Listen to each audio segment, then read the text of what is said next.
The story kicks off with Lucy's boyfriend, Richard, cornering her outside a hotel and urging her to deliver a locked briefcase to a man named Mr. Jang.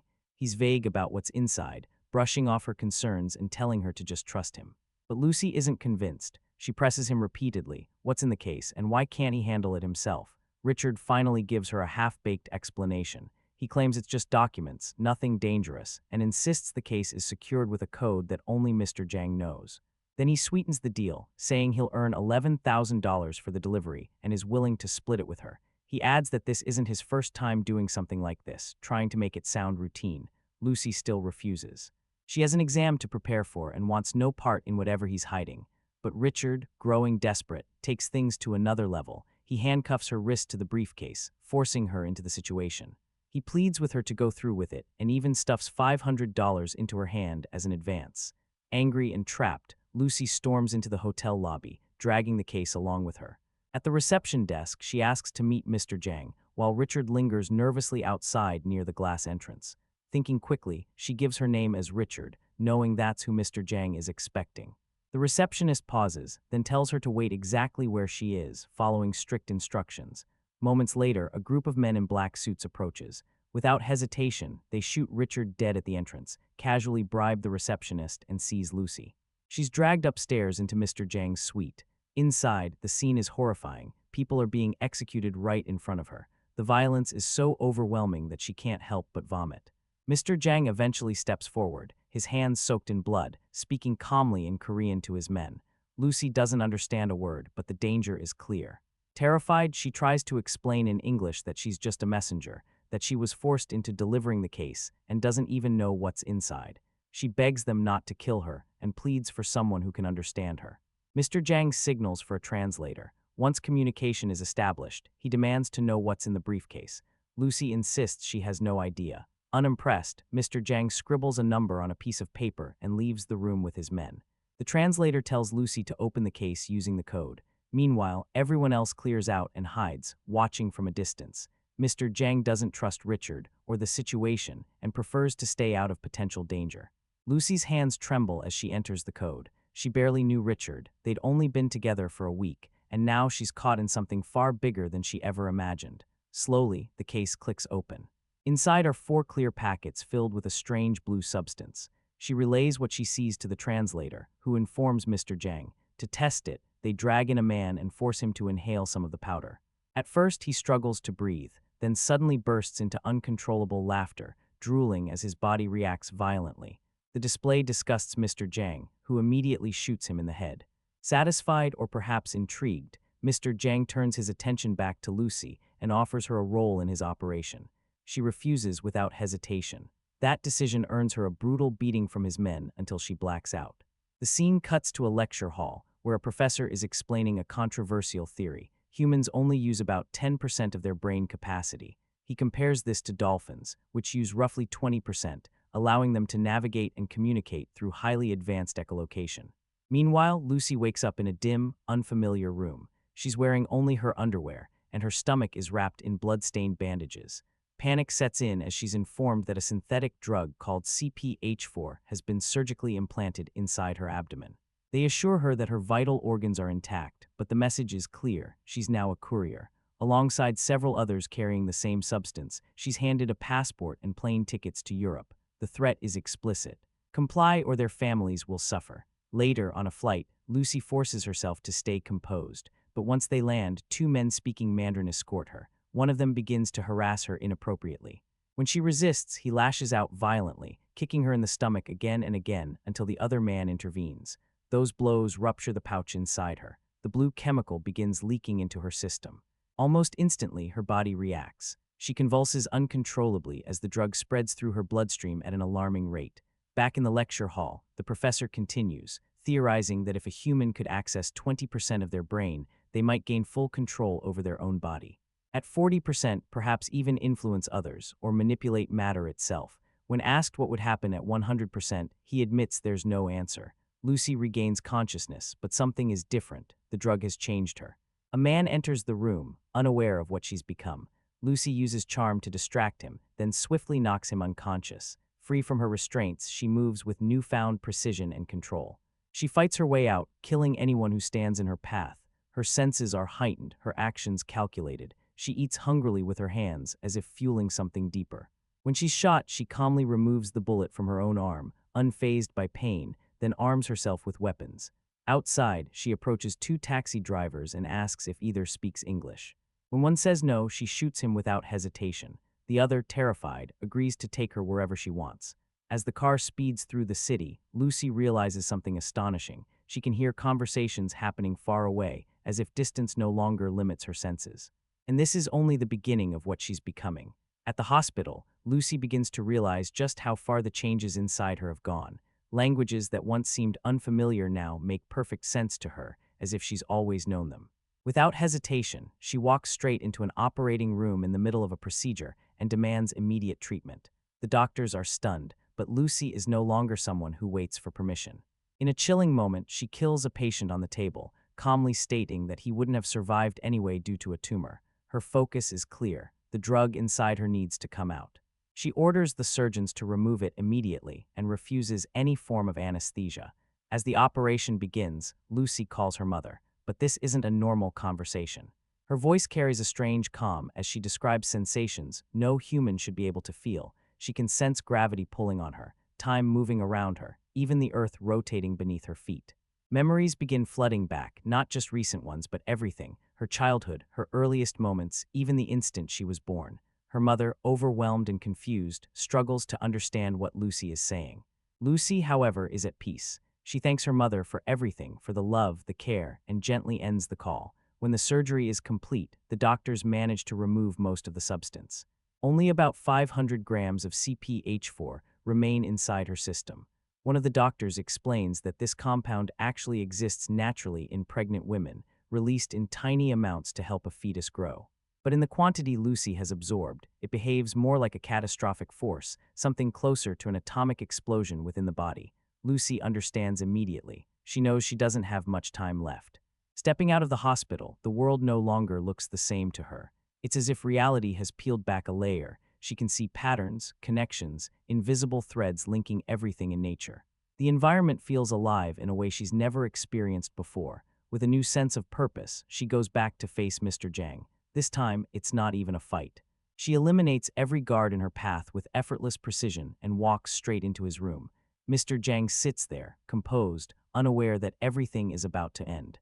In seconds, Lucy pins his hands to a chair using knives, locking him in place. She speaks to him, describing what she has become, how the drug has altered her perception, her existence. Then she demands answers. She wants to know where the other couriers have been sent. When he refuses to respond, Lucy doesn't hesitate. She places her hands on his head and accesses his mind. In an instant, his memories are no longer his own.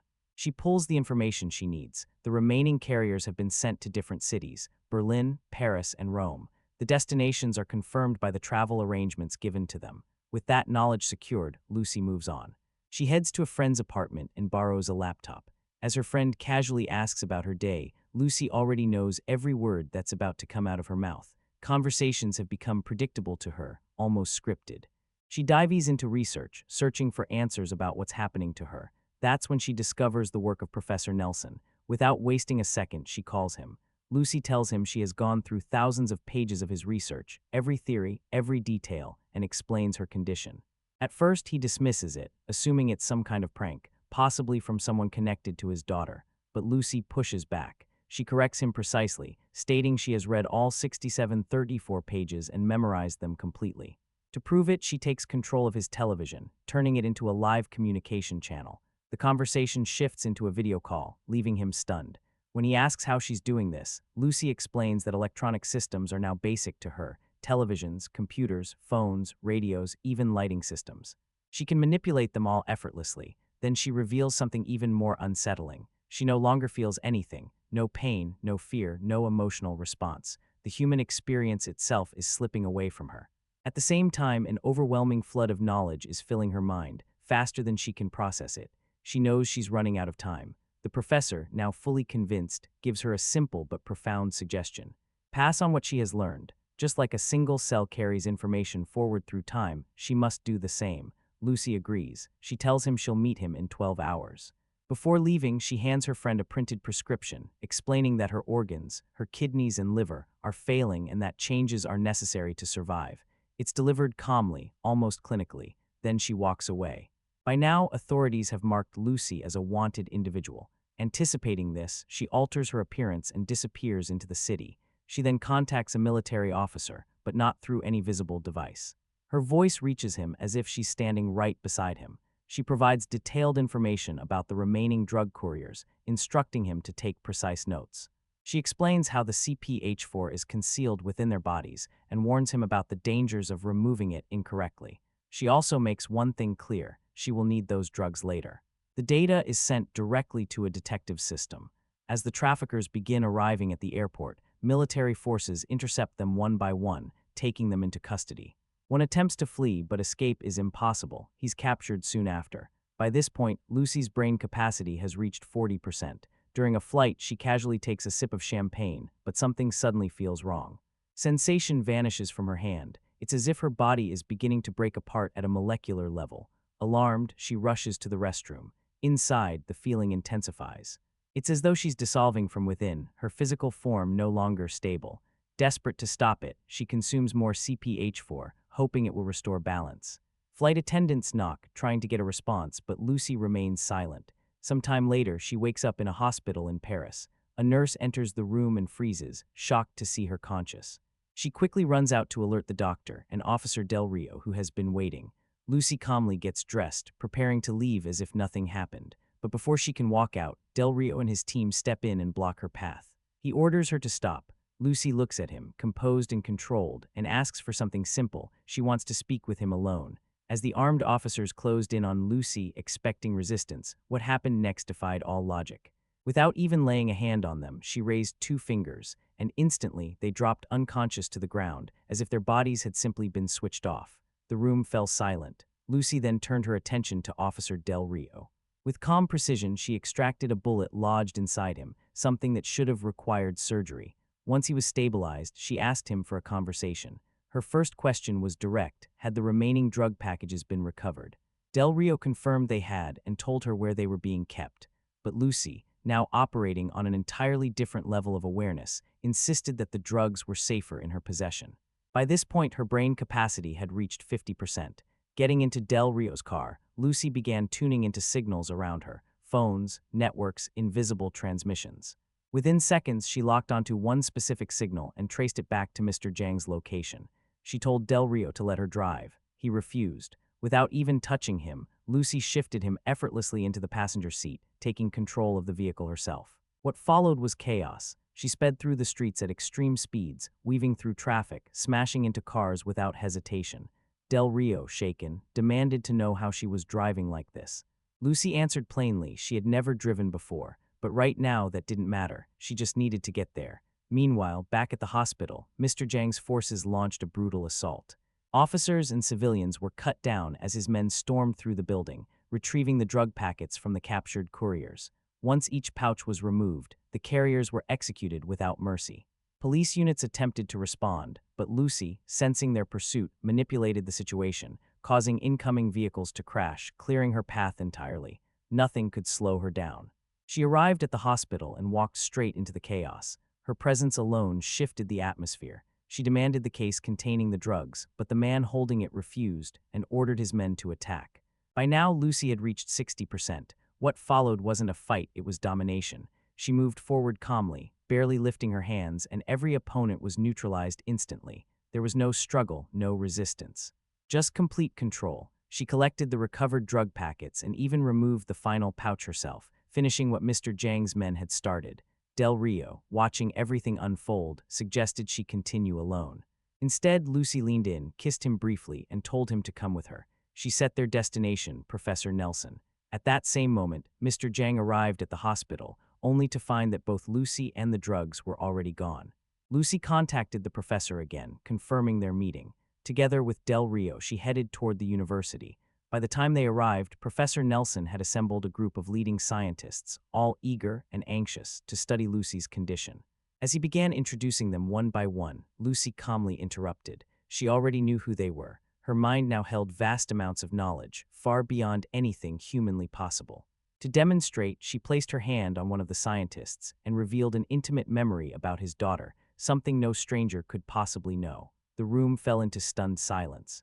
Lucy then began speaking about existence itself, about time, life, and the nature of reality. She explained that time is the one constant that defines everything, the true measure of all things, but their discussion was cut short. Outside, Mr. Zhang had regrouped. With his remaining men, he launched an attack on the university. Lucy instructed Del Rio to secure the entrance while she stayed with the scientists to continue her work. Gunfire erupted across the campus as Zhang's men fought their way inside, eliminating anyone who stood between them and their target. Inside the lab, Lucy made a decision. She told the scientists to inject her with the remaining CPH4. Her goal was clear: reach 100% brain capacity and transfer everything she knew into a system before her body gave out. The professor hesitated. The amount of knowledge she carried could be overwhelming, possibly even dangerous for humanity, but there was no time left. As the attackers drew closer, the scientists proceeded. The remaining CPH4 was injected into Lucy's body. Almost immediately, something extraordinary began to happen. A dark, liquid-like substance started emerging from her body, stretching outward, connecting to nearby objects, walls, wires, computers. The entire room began transforming. Surfaces dissolved into a vast, white, empty space as the substance reorganized itself into a complex, futuristic system. Outside, the battle intensified. Gunfire echoed through the halls, explosives tore through barriers, and chaos consumed the building. Meanwhile, Lucy, now seated at the center of it all, began moving, not through space, through time. Her body shifted backward across eras, racing through the evolution of existence. She passed through advanced civilizations, then primitive landscapes, moving further and further into the past, beyond human history itself. Eventually, she reached a moment before humanity had even formed. There, she encountered an early primate, one of the first steps in human evolution. Slowly, she extended her hand and touched it, mirroring a moment that symbolized the beginning of everything. Then, just as suddenly, she was back. Returning to the present, she continued transferring her knowledge into the system. Her brain capacity climbed 99%. At that exact moment, Mr. Zhang finally broke into the room. Gun raised, he stepped toward her, determined to finish it. But Lucy had already reached the threshold, 100%. He pulled the trigger, but there was nothing left to hit. Lucy's body disappeared entirely, leaving behind only her clothes. She had moved beyond physical existence. Realizing he'd failed, Mr. Zhang turned his weapon toward the scientists, but before he could act, Del Rio burst in and shot him, ending everything. The futuristic structure Lucy had created began to collapse, its purpose complete. As it dissolved, a small object remained, a flash drive. The professor carefully picked it up. Inside it was everything Lucy had become. Every piece of knowledge she had gathered at full capacity. And then, one final moment, Del Rio's phone vibrated. A message appeared. It was from Lucy. 3 simple words: she is everywhere. What if everything you've been told about your brain is only the beginning? What if unlocking its full potential didn't just make you more intelligent, but transformed you into something entirely beyond human? That's the thought-provoking and deeply intriguing idea at the center of Lucy. It all begins with a single misstep. A young woman named Lucy finds herself caught in a situation she never chose. What starts as a simple favor quickly spirals into a high-risk ordeal when she's pulled into the criminal underworld, forced into transporting a powerful synthetic substance known as CPH4. But then something unexpected happens. The substance enters her system, and instead of shutting her down, it begins to transform her. What makes that shift so compelling isn't just the transformation itself, but how rapidly the story removes any sense of control she once had, replacing it with something colder, sharper, and far more unsettling.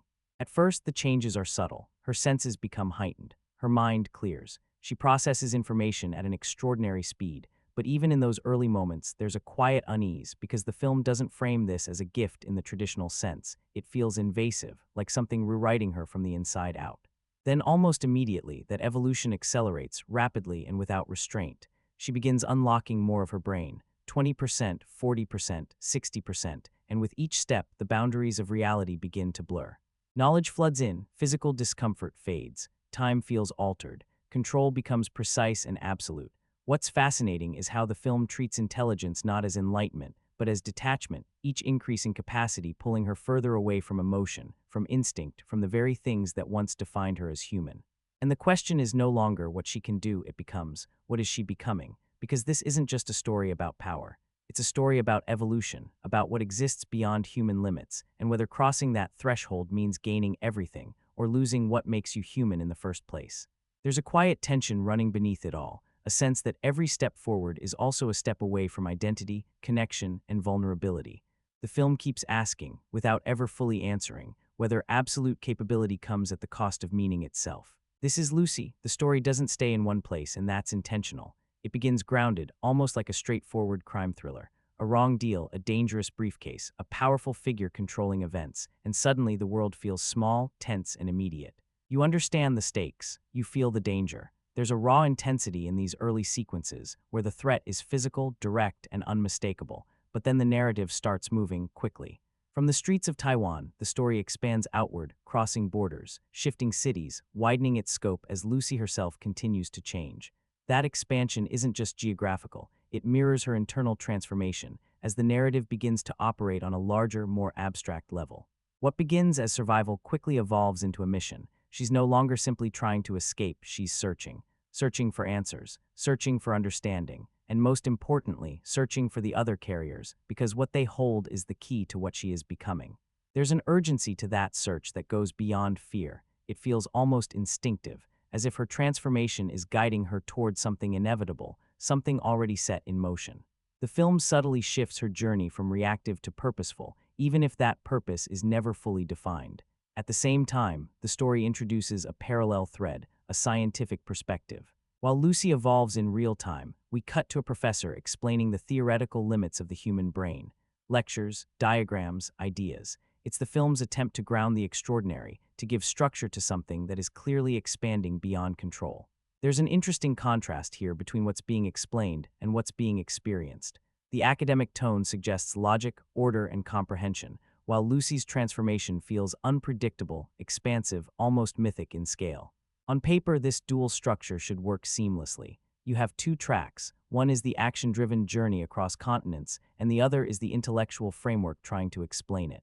It's a classic balance, emotion and reason, instinct and analysis. But this is where things begin to shift. Instead of tightening the story, these threads start to drift apart. As Lucy becomes more powerful, the narrative becomes less focused.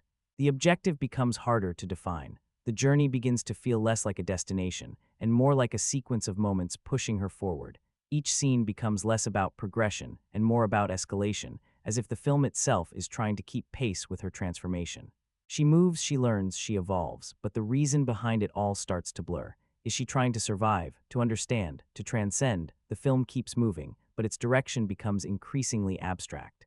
And that ambiguity creates a unique effect. It makes the experience feel larger, yet more distant, like you're observing something that no longer operates within human logic. That's the core of its structure.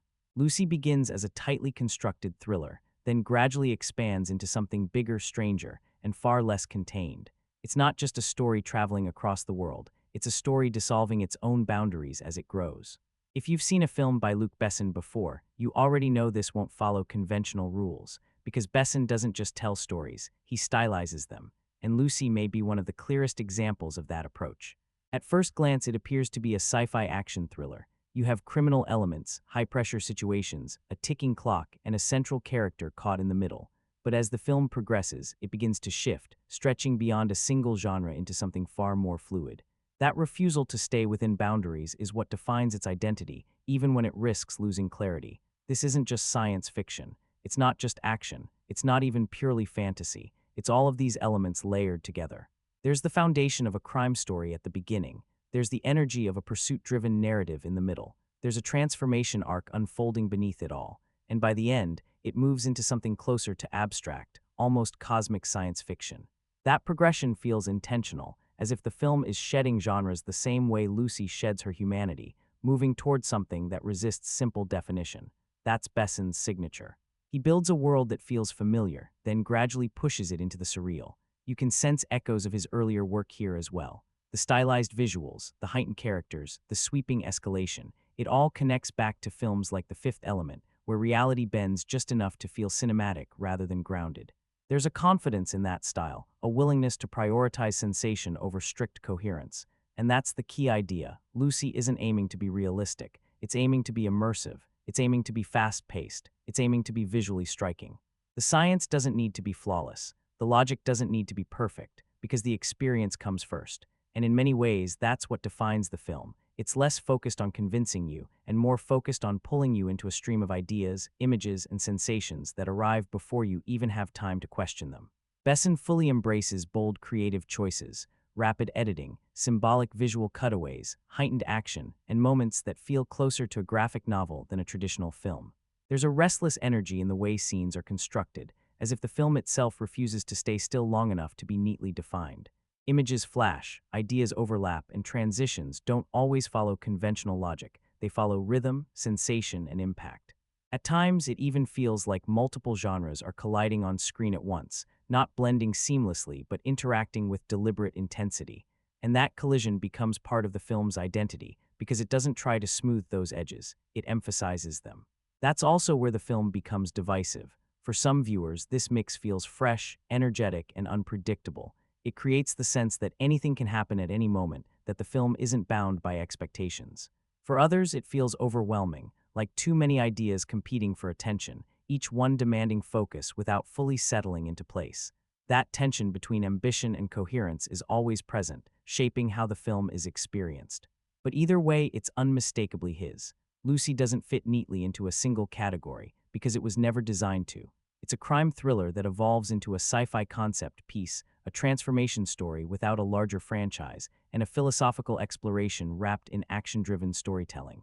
And whether that combination works for you or not, one thing is undeniable: it has a distinct identity. It knows exactly the kind of experience it wants to deliver, even if that experience resists easy definition. At the center of Lucy lies one simple idea, one that sounds intriguing, but quickly becomes questionable the more you examine it. Humans only use 10% of their brain. It's one of the most widely known scientific myths, and the film builds its entire premise around it. Here's the reality: that idea isn't accurate, not even close, but the film isn't concerned with correcting it, because in Lucy that concept isn't science, it's a launching point, a narrative shortcut that asks, what if it were true? What if unlocking the remaining 90% didn't just enhance intelligence, but transformed you into something entirely different? What's interesting is how confidently the film commits to that idea, never pausing to justify it, only expanding its implications. Instead of grounding itself in real neuroscience, it leans into stylized, pseudoscientific framing, lectures, diagrams, confident explanations, all presented with authority. There's a deliberate performance of intelligence happening here, where the tone suggests credibility even when the content doesn't fully support it. You hear it, and for a moment, it almost feels convincing. But the deeper you go, the clearer it becomes. This isn't about explaining reality. It's about creating the impression of understanding. The film uses the language of science as a stylistic tool rather than a factual one. It introduces concepts like evolution, cellular processes, time, and knowledge, but instead of exploring them in depth, it presents them quickly, visually, almost hypnotically. These ideas appear as fragments, impressions, flashes of meaning rather than fully developed arguments. It's less about comprehension and more about the sensation of comprehension. That distinction is key because it explains both the film's appeal and its criticism. It sparks curiosity without fully resolving it, pulling you forward through suggestion rather than detailed explanation. And that's exactly why it divides audiences. Some viewers are drawn into the idea, the imagination, the possibility, the what if. They accept the premise as a gateway to something more abstract. Others see through it and feel like the film is presenting itself as more intellectually grounded than it actually is. Because here's the contradiction. The story is about limitless intelligence, but the storytelling itself doesn't always reflect that same level of precision. There's a gap between what the film proposes and how it executes those ideas, and for some viewers, that gap becomes impossible to ignore. And yet, it still works. Not because the science feels convincing, but because the concept is compelling. Even knowing it isn't real, there's something undeniably engaging about the question. What would happen if the human mind had no limits? That question taps into something universal: curiosity, ambition, the desire to go beyond boundaries. And Lucy doesn't answer it scientifically, it answers it cinematically. It translates that curiosity into imagery, momentum, and spectacle. This is the point where Lucy stops feeling like a conventional film and starts becoming an experience. Because once the substance enters her system, everything shifts. The change isn't just narrative, it's sensory. The film begins to operate differently, moving faster, expanding in scale, letting go of restraint. At first, it's subtle. Her senses sharpen, her thoughts become clearer. She processes information faster than anyone around her. But even in those early stages, there's a sense that this is only the beginning of something far more extreme, and then it continues. It accelerates 20%, 40%, 60%. With each jump, Lucy doesn't simply improve, she evolves. The progression isn't framed as human growth, it feels like transformation, each stage moving further away from what came before. She can learn instantly. Languages, systems, complex knowledge, all absorbed without effort. There's no struggle, no learning curve, just immediate understanding. Her body adapts as well. Physical discomfort fades, fear disappears. And with those changes comes a shift in perspective, because without pain or fear, the stakes of existence begin to transform. Then new abilities emerge. She can influence objects without direct contact. She can affect people's movement, pause them, guide them, interrupt their actions with a single glance. Technology responds to her, systems open, signals reveal themselves. At a certain point, she stops reacting to the world and starts shaping it. The environment is no longer something she moves through, it becomes something she directs. That reversal is where the film fully commits to its transformation concept. But the most fascinating part isn't just what she can do, it's how the film structures that progression. Every few minutes, Lucy becomes something new, a new capability, a new level, a new degree of control. This isn't a gradual character arc, it's an escalation engine. There's no pause for reflection, no space to process what's been gained or lost. Each scene asks the same question, what can she do now? And the answer is always more. More capability, more influence, less limitation. That repetition becomes the film's rhythm, pushing it forward with increasing intensity. Until eventually she moves beyond physical rules. Time begins to feel fluid, matter becomes flexible, reality itself starts to feel optional. The film stops treating the world as fixed and starts presenting it as something adaptable, something that can be reshaped.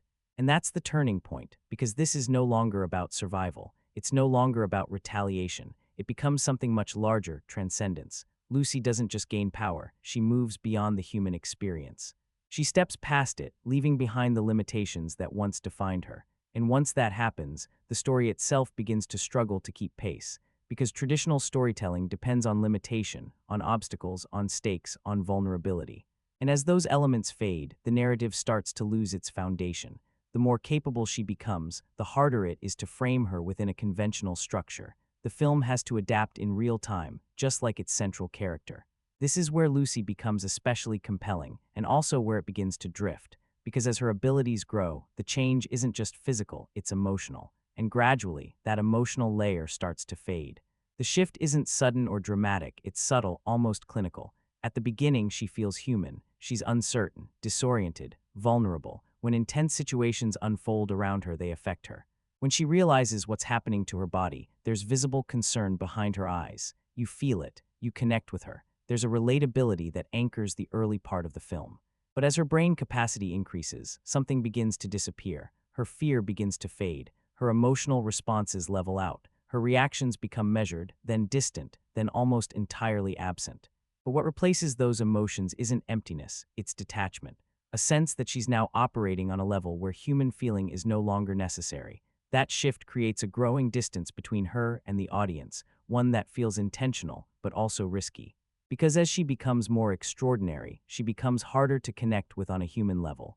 She stops responding like a person and starts functioning like a system. There's a precision to everything she does now, a kind of efficiency that replaces instinct. Her voice becomes steady, almost monotone. Her expressions tighten. Her decisions are driven purely by logic. It's like watching someone gradually disconnect from what makes them human, not through a dramatic breakdown, but through a quiet, methodical shedding of everything deemed unnecessary. And that transformation is unsettling, because it doesn't feel like she's losing control. It feels like she's gaining too much of it. That's the idea the film is exploring. What if ultimate intelligence comes at the cost of emotion? What if empathy, fear, love, all the things we associate with being human, are actually limitations? The film frames emotion almost like resistance, something that slows clarity, something that complicates decisions. Remove those elements, and what's left is something more efficient, but also far colder. It's a compelling concept because it challenges how we define progress. It asks whether becoming more advanced necessarily means becoming less human. But here's where the film holds back. The idea is introduced, but not fully explored. Lucy loses her humanity, but we're never fully allowed to experience that loss alongside her. The transformation feels inevitable, almost mechanical, rather than something shaped by internal conflict. There's no visible struggle, no hesitation, no moment where she questions what she's becoming. She simply continues forward. And that forward motion is constant, almost relentless, leaving no space for reflection. It's as if the film is so focused on showing evolution that it overlooks what's being left behind. Because of that, the transformation becomes more visual than emotional. We see the change, we understand it intellectually, but we don't always feel its cost. There's a missing layer of intimacy, a lack of access to her inner experience.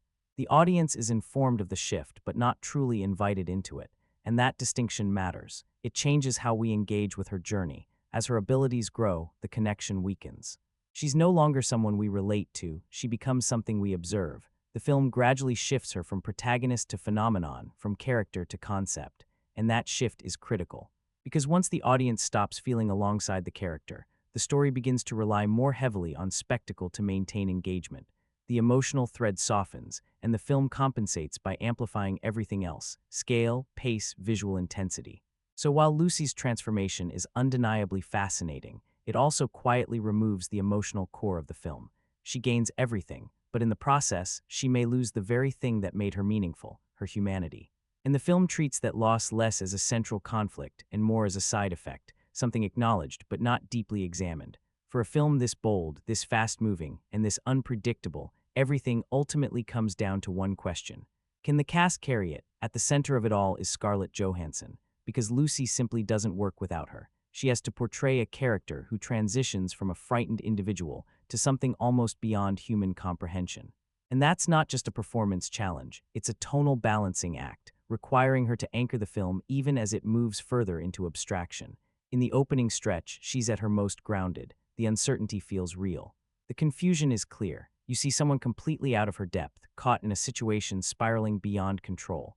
There's an authenticity in those early moments, a vulnerability that immediately draws you in. That grounding is essential. Because once the transformation begins, the performance changes. Her emotional range narrows. Her voice becomes controlled, almost mechanical. Her presence turns distant, calculated, precise. And while that shift is clearly intentional, it comes with a trade-off. The more she evolves, the less she expresses outwardly, which means Johansson has less emotional material to work with and more responsibility to convey meaning through subtlety alone. She has to communicate through stillness, restraint, and minimal expression rather than overt emotion.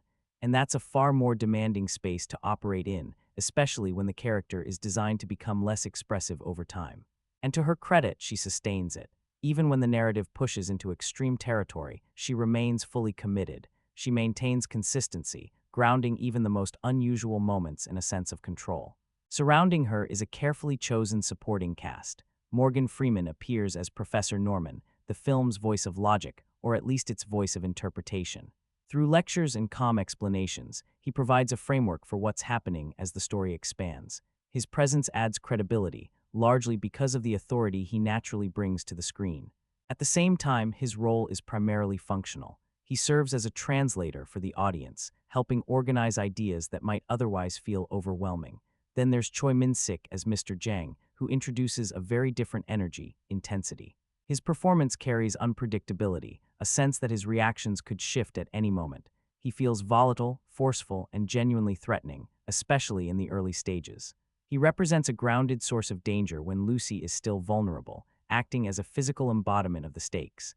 But as her abilities expand, his presence begins to feel smaller, not because the performance changes, but because the scale of the story moves beyond him. His threat remains human, while Lucy evolves into something far greater. And finally, Amr Waked brings a quieter but essential element. He introduces a sense of humanity back into the narrative, a grounded perspective. Someone who reacts the way an ordinary person would in extraordinary circumstances. His presence becomes a point of connection for the audience, reflecting how unusual everything has become. That contrast is important. Without it, the film risks drifting entirely into abstraction, losing its connection to recognizable human behavior. Overall, the casting does significant work behind the scenes. It stabilizes a story that often feels unstable. It adds credibility to ideas that stretch beyond logic, and most importantly, it gives the audience something to hold on to, even when the narrative itself begins to feel untethered. The performances become the thread that keeps everything from unraveling, If there's one area where Lucy fully commits without hesitation, it's the visual experience. Because this isn't a film that simply tells you what's happening, it shows you, constantly and vividly. From the moment Lucy begins to transform, the visuals begin evolving alongside her. At first, the transformation is presented internally. We're shown what's happening inside her body, cells reacting, systems activating, energy spreading. The film turns microscopic processes into cinematic moments, giving visual form to things we normally can't see. The imagery doesn't aim for strict realism, it leans into interpretation and stylization. Biology becomes fluid, almost abstract, presented in a way that prioritizes impact over precision, but then it expands far beyond her. The film begins cutting between Lucy's transformation and the natural world, animals in pursuit, cells dividing, storms forming, life evolving. It constantly draws parallels, trying to connect one individual's change to the broader story of existence itself. There's a clear ambition in that approach, a desire to frame her transformation as something universal rather than isolated. Sometimes it feels profound, sometimes it feels like symbolism pushed to its limits, but it always keeps your attention engaged. The film understands the power of imagery, using it to maintain momentum even when the narrative becomes more difficult to track. And then the scale expands even further. As Lucy's abilities increase, the visuals become more abstract, more ambitious, more extreme. The boundaries of the physical world begin to dissolve, replaced by something far more fluid and unpredictable. Time begins to bend, reality starts to distort. In those moments, the film fully embraces its experimental side, letting go of traditional structure in favor of something more immersive, something that reflects the limitless perspective Lucy is beginning to experience. We move from city streets to cosmic imagery to the very origins of life itself. The film doesn't just widen its scope, it breaks it open completely, shifting from the immediate and tangible to something vast and almost conceptual. It's no longer just storytelling, it becomes visual escalation. Each transition feels less like a continuation and more like a leap, as if the film is constantly trying to match Lucy's expanding awareness with imagery that feels equally boundless. The visual effects play a major role here. Objects pause mid-motion, people are affected in unnatural ways, technology responds instantly, and eventually, entire environments begin to feel like they're under her influence. What's interesting is that these effects aren't always aiming for seamless realism, they're aiming for clarity of power. You're not meant to question how it works, you're meant to instantly understand that she's operating on a completely different level. Some of it appears sleek, some of it leans intentionally surreal, but all of it is designed to reflect one thing, her evolution. The visual language shifts from grounded cause and effect to something more expressive, almost symbolic, where the idea matters more than the physics behind it. The cinematography adds another layer. Clean, polished, and controlled, the camera often mirrors Lucy herself. There's a noticeable discipline in how shots are framed, how movement is handled, how space is used. As she becomes more precise, the film becomes more composed. As she becomes more powerful, the visuals become more stylized. Even the lighting and scene construction begin to feel more deliberate, less chaotic, as if the film itself is aligning with her growing sense of order. Everything works toward the same goal, not realism, but impact. It's about creating images that feel sharp, immediate, and memorable, and that's the key to understanding the visuals in Lucy. They're not trying to convince you, they're trying to overwhelm you, to immerse you, to make you feel like you're watching something that's constantly expanding beyond its own limits. The film isn't asking for belief, it's demanding attention. And even when the story begins to lose clarity, the visuals keep pulling you in. Because no matter how you interpret the film, one thing stands out. It looks entirely unique. There's a distinct visual identity that stays with you, even if the narrative doesn't fully come together. You might not notice it immediately, but the sound design is doing just as much work as the visuals. Because while the imagery captures your attention, the music and sound are what keep everything moving. There's a constant forward momentum embedded in the audio, something that pushes scenes along even when the pacing feels uneven visually. From the very beginning, there's a subtle sense of motion, a pulse beneath everything. It starts quietly, almost in the background, but gradually becomes one of the film's defining elements. As the story accelerates, the score builds with it, tight, energetic, and always driving forward. It rarely settles, rarely allows a scene to fully pause without some underlying tension, and that's important. Because the film itself rarely slows down, and the sound ensures you feel that pace. It creates continuity, smoothing transitions, and keeping the experience cohesive even as the narrative shifts between ideas. The music intensifies the early sequences, when Lucy is still vulnerable, still human, still confined by her situation. There's urgency in the way it builds, reinforcing the stakes and grounding the tension. Then, as her transformation begins, the tone changes. It becomes sharper, more controlled, more deliberate, mirroring her own shift. The score starts to feel less emotional and more calculated, reflecting her evolving mindset. As the film moves into larger, more abstract territory, the sound follows. Moments of silence stretch longer, then suddenly impact. Explosive moments feel heavier, sharp sounds feel more pronounced, movement feels precise. The sound design begins emphasizing control, doors open instantly. Systems respond without delay, objects move with unnatural precision. Everything begins to feel efficient, almost mechanical, and that's intentional, because as Lucy becomes less human, the world around her begins to sound less human as well. The organic unpredictability of earlier scenes gives way to something cleaner, more structured, almost engineered. Even the music reflects that transition. It's no longer just supporting the action, it's reinforcing the transformation. It becomes part of the storytelling itself. At the same time, it never overwhelms the dialogue. You can still follow the narrative, still understand the ideas, still stay grounded in what's happening. But it's always present, guiding rhythm, shaping tone, building the overall experience. It acts like an invisible force, constantly influencing how you perceive each moment.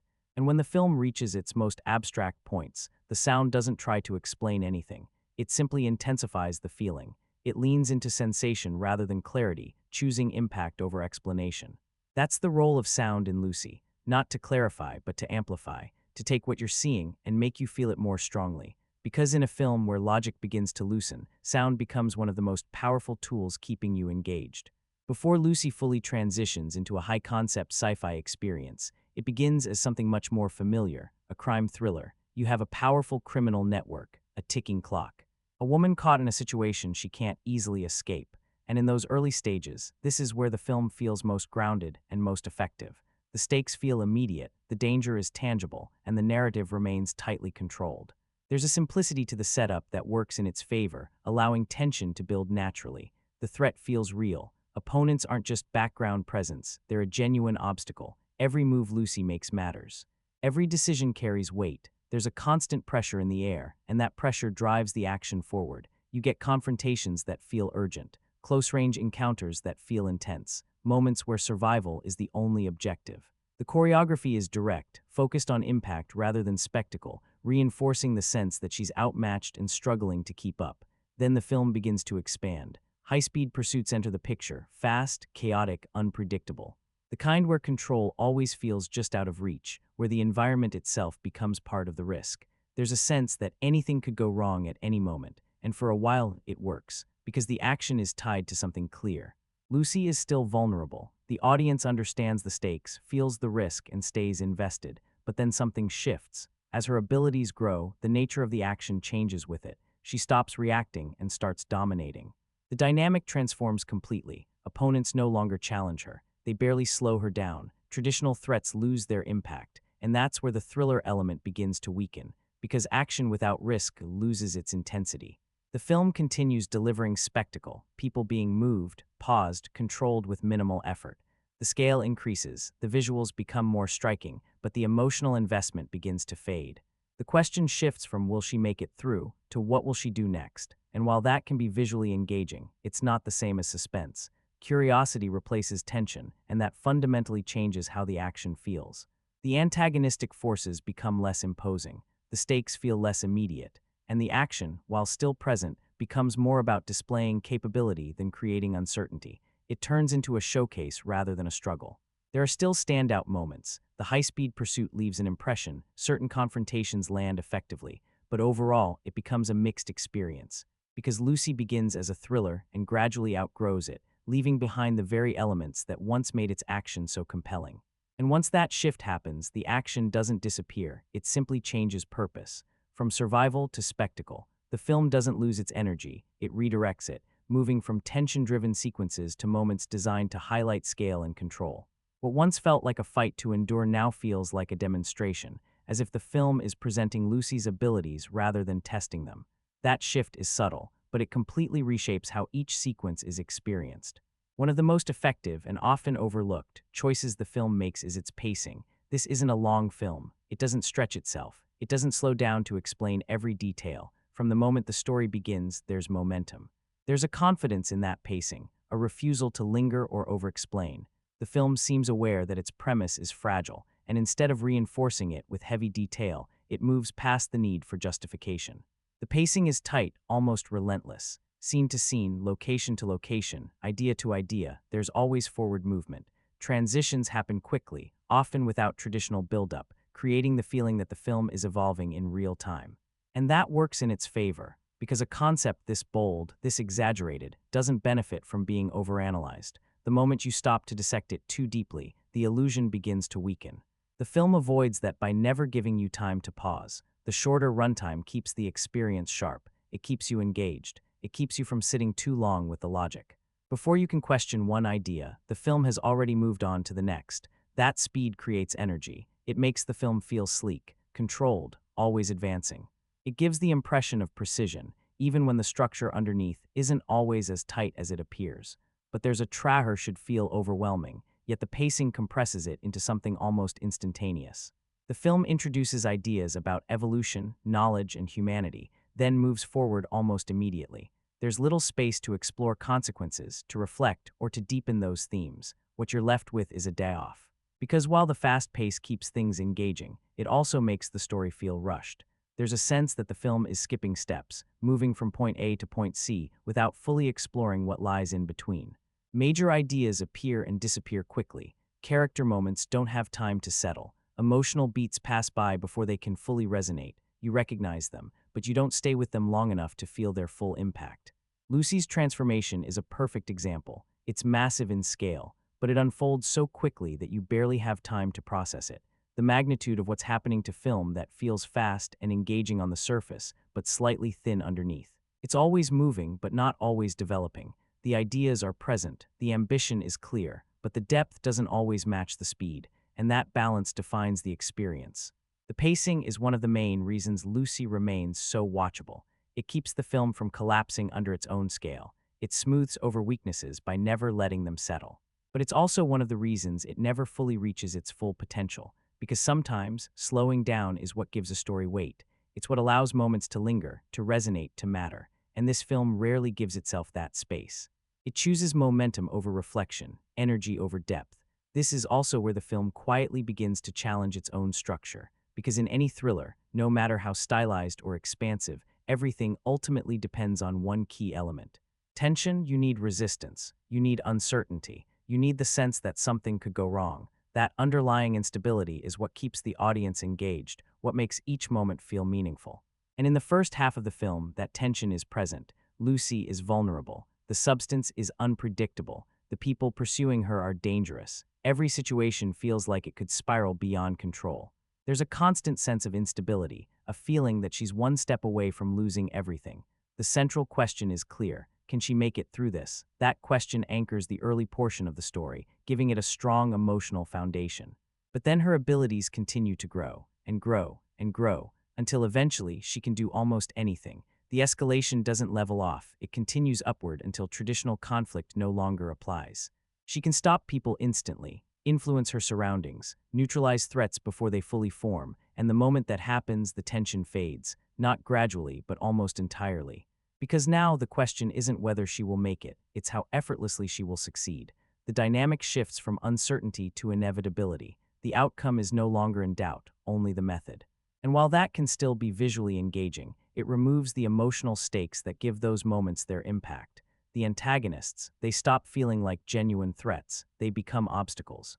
Then gradually they fade into the background. Their presence remains, but their impact weakens. They no longer shape the direction of the story, they're simply there to be overcome, and that creates a structural imbalance. Because the film continues to present action, high-pressure confrontations, intense encounters, fast-moving pursuits, but without real risk, those moments lose their impact. They may look impressive, but they no longer feel dangerous. There's no underlying tension, no sense of consequence, and when that sense of danger fades, so does suspense. The story shifts from what's going to happen to show me what she can do next, and that's a completely different kind of engagement. It becomes spectacle rather than tension, a sequence of demonstrations instead of a progression of stakes. That doesn't make the film uninteresting, because the pacing and visuals keep everything in motion. There's always something happening, always something to watch, but it does make it less gripping. because once your central character becomes unstoppable, the story loses its ability to push back. There's no friction, no resistance to generate drama, and Lucy never fully resolves that imbalance. It continues to escalate capability, but doesn't equally escalate opposition. As a result, the gap becomes more noticeable over time. And without meaningful conflict, even the most powerful character can begin to feel dramatically hollow. Power without opposition becomes static, no matter how visually dynamic it appears. This is where the film starts to feel less like a fully unified story and more like a collection of ambitious ideas placed side by side. On the surface, it has everything: a compelling premise, a clear transformation arc, a blend of action, science fiction, and philosophical inquiry, all the ingredients of a film aiming to operate on multiple levels. But when you look closer, those elements don't always connect smoothly.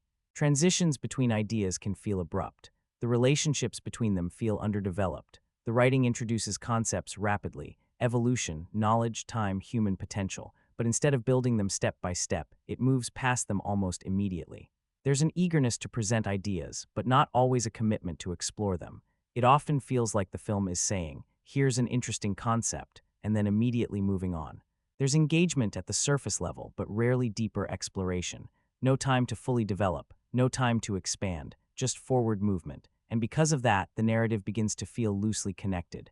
Not chaotic, but fragmented. Scenes are tied together more by theme than by cause and effect. Moments happen because they are visually or conceptually striking, not always because they naturally grow from what came before. The internal logic becomes secondary to the flow of ideas. The structure becomes flexible, almost scattered. Instead of building toward a single cohesive direction, the film moves through a sequence of escalating concepts. You have a crime thriller foundation, a scientific explanation, thread, a pursuit-driven narrative, a philosophical exploration of evolution, all unfolding at the same time, but not always reinforcing each other. Rather than merging into a unified whole, they sometimes feel like parallel paths moving alongside one another. The film attempts to connect these threads through explanation. That's where the lectures come in. That's where dialogue tries to bridge the gaps. But explanation isn't the same as storytelling. You can tell the audience what's happening, but that doesn't guarantee it feels cohesive. There's a difference between being informed and being immersed. And the film often leans toward the former. It provides answers, but doesn't always build the narrative path that leads to them. That's the core challenge. The film aims to explore complex ideas. It wants to feel intellectually ambitious. But the writing doesn't always support that ambition. It skips steps. It moves quickly through transitions. It prioritizes impact over clarity. The result is a narrative that constantly pushes forward without fully stabilizing what came before. And in the end, what you're left with feels bold, but not entirely complete. There's no shortage of imagination here, no lack of ambition, but the connections between those ideas never fully solidify. It's not that the ideas themselves are weak, it's that they aren't given enough space to fully develop. They're presented with confidence, but not always with depth. And no matter how strong a concept is, if the structure supporting it isn't fully built, the whole thing can feel like it's on the verge of coming apart. You can sense the potential for something deeper, something more cohesive, but the film never quite slows down enough to reach it. Beneath the action, beneath the visuals, beneath the intensity, Lucy is reaching for something larger. The film keeps circling one central question: what is the true purpose of human life? Is it survival, experience, power, or something else entirely? That question lingers throughout the story, never directly answered, but constantly suggested through Lucy's transformation. As she evolves, the focus begins to shift away from action and toward something more abstract: knowledge. Not just gaining it, but becoming it. The more her mind expands, the more she absorbs. Information, language, systems, history, everything flows into her. And it's not presented as effort, but as inevitability, as if knowledge is something already present, waiting to be accessed. Gradually, a theme begins to take shape. Knowledge becomes both power and purpose. It remains constant even as everything else, emotion, identity, limitation, begins to fade. Lucy stops focusing on survival. She stops reacting emotionally. She stops operating on instinct. Instead, her focus narrows to one objective: understanding everything. That singular direction gives the film a sense of purpose, even when the narrative itself feels scattered. And by the end, it suggests something bold: that the ultimate direction of evolution may not be control, but the accumulation and sharing of knowledge. That idea reframes the entire journey. What begins as a fight to endure transforms into something closer to a mission of preservation, not of physical existence, but of understanding itself. It's a compelling shift. it gives meaning to the progression. All the intensity, all the transformation, all the escalation, it leads toward one final act, passing knowledge forward, almost as if Lucy herself becomes a bridge between what we are and what we could become. Not a person anymore, but a conduit, and beneath that there's another subtle layer, the suggestion that most people live far below their potential, distracted, disconnected, focused on temporary experiences instead of deeper awareness. It's not stated directly, but it's embedded in the contrast between who Lucy was and what she becomes. In that sense, her transformation is not just physical, it's symbolic. She begins as someone ordinary, unfocused, drifting. And then something forces change, growth, awareness, a shift beyond surface-level existence. Her evolution becomes less about power and more about perception, and that's where some viewers find deeper meaning in the film. They don't see it purely as science fiction, but as metaphor, a reflection on awareness, on growth, toward using more of what we're capable of. It taps into a familiar human desire, the idea that there's more within us, more to access, more to become. But here's the catch. The film introduces these ideas, yet doesn't always fully develop them. It gestures toward philosophy without completely committing to it. It raises questions without pausing long enough to explore them in depth. The themes are present, but often delivered through visuals and brief dialogue rather than sustained storytelling. The ideas appear in flashes, in fragments, in suggestive imagery, rather than fully developed exploration. So instead of a single, clearly defined message, you get pieces, powerful pieces, intriguing pieces, but still pieces. They linger just long enough to register, but not long enough to fully settle. And that's what defines the thematic core of Lucy. It's ambitious, it's thought-provoking, it hints at something deeper, but it never fully resolves into something complete. The ideas remain open, unfinished, almost intentionally unresolved. Still, even in fragments, they add a layer that goes beyond surface-level storytelling. They elevate the film, if not entirely, then at least partially, into something that invites interpretation rather than delivering clear conclusions. Because at its core, Lucy isn't just asking what happens when someone gains extraordinary ability. It's asking something more unsettling. What happens when someone moves beyond being human? What remains when everything we associate with humanity, emotion, limitation, identity, begins to fall away? It's a question the film keeps circling, even if it never directly answers it. You can't watch Lucy without recognizing elements that feel familiar, not because it imitates, but because it draws from a wide range of ideas and blends them together. It operates almost like a collage, pulling from different genres and storytelling traditions, then compressing them into its own accelerated style. At its core, the concept naturally brings to mind limitless, a substance unlocking the potential of the human mind. But where that story remains grounded in strategy and intellect, Lucy pushes the idea much further, leaning into escalation and transformation. Then there are echoes of the Matrix, the ability to influence reality, to bend the rules of the physical world, to move beyond normal human constraints. At a certain point, Lucy isn't just learning, she's reshaping how things function, stepping into a space where reality itself becomes flexible. There are also clear parallels to transcendence, another exploration of intelligence evolving beyond the human body. But while that film leans into consequence and reflection, Lucy prioritizes speed, visual impact, and forward momentum. It keeps moving rather than pausing to examine. Then comes the final stretch. The shift into cosmic imagery, evolution, time, and existence itself begins to resemble 2001, A Space Odyssey. The idea of humanity evolving into something beyond comprehension. But where that film unfolds slowly and deliberately, Lucy approaches similar territory with speed and intensity, condensing expansive ideas into rapid, high-impact sequences. You can also feel the influence of The Fifth Element, another work by Luc Besson, a central figure becoming something beyond human, a blend of action, science fiction, and visual spectacle. A story driven more by energy and style than strict logic. There's a shared creative DNA, a preference for bold imagery and heightened tone. Beyond that, there's a strong connection to anime and graphic storytelling. Works like Akira and Ghost in the Shell explore similar ideas, where the human mind expands, evolves, and eventually moves beyond identity itself. That sense of transformation, of individuality dissolving into something larger, feels deeply aligned with those influences. Lucy doesn't draw from a single source, it draws from many, blending them into something that feels familiar in fragments, but distinct in how those fragments are assembled. That same idea runs throughout the film. But what makes it stand out is that it doesn't fully commit to any one influence. It borrows a premise from one place, philosophical ideas from another, visual style from somewhere else, and pacing from action cinema. It becomes a hybrid, and that hybridity gives it a unique kind of freedom because it isn't bound by the expectations of a single genre. At the same time, it creates a lack of focus. Without a central anchor, the film is constantly shifting tone, identity, and direction, and that duality becomes both its strength and its weakness. On one hand, it feels familiar. You recognize the ideas, the patterns, the structure. There's a sense of familiarity that makes it easy to engage with. On the other hand, the film moves so quickly through those ideas that it never fully develops any one of them into something deeper.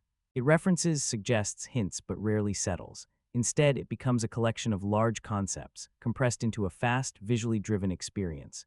You're not watching a single idea unfold. You're watching multiple ideas pass by in rapid succession, each leaving an impression without fully taking shape. So when viewers say, "This reminds me of something," they're not wrong. It draws from many places, just not in the same way, because Lucy isn't trying to replicate those films. It's trying to condense them into one continuous experience. It's less about building something entirely new from the ground up, and more about reassembling familiar elements into something immediate, intense, and constantly in motion. Everything in Lucy builds toward one defining moment, the point where she reaches 100%, and when the film arrives there, it doesn't just escalate, it moves beyond its own boundaries. There's no gradual transition into that final state. It's a leap. Up to this point, the story still holds onto some structure. There's action, pursuit, a sense of direction. You can still follow cause and effect. But once Lucy crosses that threshold, everything changes. The film moves away from its original framework and enters something far more abstract. This is no longer a thriller. It's no longer even traditional science fiction. It becomes something else entirely, closer to a visual interpretation of an idea than a structured narrative. Reality begins to shift. Time is no longer linear. Space behaves differently. Lucy doesn't just move through the world, she moves through existence itself. The film stops following physical rules and starts following conceptual ones. Logic gives way to imagery. Progression gives way to transformation. We see her moving backward, through history, through evolution, all the way to the origin of life. These sequences aren't focused on narrative clarity, they're focused on scale. On stretching the idea of intelligence across time, across existence, across everything that came before. It's ambitious, it's bold, it's visually overwhelming. At this point, the film isn't asking you to follow a story, it's asking you to experience a concept. And this is where the film becomes most divisive. For some viewers, this is the payoff. This is the moment where Lucy fully commits to its idea of transcendence, where Lucy moves beyond being human and becomes something far beyond easy understanding. It's the logical extreme of everything the story has been building toward, taken to its most abstract conclusion. But for others, this is where everything begins to lose clarity. The escalation feels sudden, highly abstract. Disconnected from the grounded narrative that came before, it feels less like a culmination and more like a departure. Instead of a traditional resolution, it can feel like the film steps away from its own structure. The emotional core fades, the stakes become less defined. The narrative shifts into a sequence of powerful images rather than a clearly resolved storyline. There's no longer a central question guiding the story, no clear conflict-reaching resolution, just a progression towards something undefined. And that creates a sense of distance, especially for viewers expecting a more conventional ending. And then comes the final moment. Lucy reaches her ultimate state, not as a person, but as something closer to pure knowledge. She absorbs everything, understands everything, and in the end she moves beyond it. A final message, a final gesture, not of destruction but of transition. There's a quietness to that resolution, a shift away from spectacle into something more symbolic. She doesn't take control of the world, she moves beyond it entirely. The intention is clear. The film is aiming to say something about evolution, knowledge, and what comes next for humanity. It reaches for something philosophical, something reflective, but the execution is where opinions divide. Some see it as bold and thought-provoking, a visual attempt to explore the outer limits of human potential. Others experience it as confusing or overly abstract, a leap that the story didn't fully prepare for. Because while the imagery aims for something vast and meaningful, the narrative foundation doesn't fully support that leap. It reaches for depth but doesn't always land with clarity. The groundwork isn't quite strong enough to carry the full weight of that final idea, and as a result, the ending feels more like an impression than a fully developed conclusion. And that's what defines the ending of Lucy. It's not subtle, it's not grounded, it fully commits to the film's most extreme idea. It doesn't hold back, it doesn't compromise, it doesn't try to meet expectations halfway. And whether that works depends entirely on one thing: how far you're willing to go when a story leaves familiar boundaries behind. So what is Lucy, really? Is it an intelligent science fiction story about human evolution? An action-driven narrative built around a bold premise, or a visually striking ride that appears deeper than it fully develops? The honest answer is it's a blend of all of them, without fully settling into any one category. It exists in that in-between space, constantly shifting, because Lucy is a film caught between two directions. On one side, it aims to be intellectually engaging. It introduces ideas about knowledge, evolution, time, and existence. It hints at philosophical meaning. There's clear ambition behind it. On the other side, it operates as pure cinematic spectacle, fast pacing, high-impact sequences, stylized visuals, moments designed to impress rather than explain. And those two sides don't always align. That tension defines the experience. It's what makes the film engaging, but also what keeps it from feeling fully cohesive. There are things the film does exceptionally well. It's visually distinctive. It moves with confidence. It holds your attention. It features a central performance strong enough to carry even its most unconventional moments, led by Scarlett Johansson. There's always movement, always change, always escalation. It rarely slows down long enough to lose momentum, but there are also clear limitations. The writing doesn't always connect its ideas. Concepts are introduced, but not deeply explored. The tension fades as Lucy becomes too capable, and the final act moves so far into abstraction that it loses part of its emotional grounding. It builds towards something large, but doesn't fully secure the landing. The ambition is clear, but the execution doesn't always match it. And that's why Lucy divides audiences so strongly. If you approach it expecting a tightly structured, intellectually grounded science fiction story, you may come away unsatisfied. If you're looking for strict logic and emotional depth, you'll notice the gaps. But if you approach it differently, if you experience it on its own terms, the perspective shifts. Because Lucy works best when you stop trying to solve it and start experiencing it. When you accept that it's not here to answer every question, not here to construct a perfectly balanced narrative, but to take you through a fast, visually driven exploration of an idea pushed to its extreme. As a piece of cinematic energy, as a visual experiment, as a fast, stylized, slightly chaotic journey through a concept taken to its limits, that's where the film finds its strongest footing, not as a tightly structured narrative, but as a sensory experience driven by movement, scale, and intensity. It behaves more like a current than a structure, something that carries you forward whether or not every element fully connects. And there's something undeniably compelling about that approach, where the goal isn't precision, but momentum. It's not about whether the science holds up under scrutiny. It's about how far the film is willing to go. And Lucy goes further than most stories are comfortable with. It doesn't pull back when things become unusual. It leans into them. It doesn't simplify when ideas grow abstract. It expands them. That willingness to move beyond conventional limits is what gives the film its identity. It doesn't play it safe. And even when it stumbles, the intention behind it remains clear. In that sense, Lucy is bold. It takes risks that don't always fully succeed, but those risks are part of what makes it memorable. It's imperfect. It's uneven.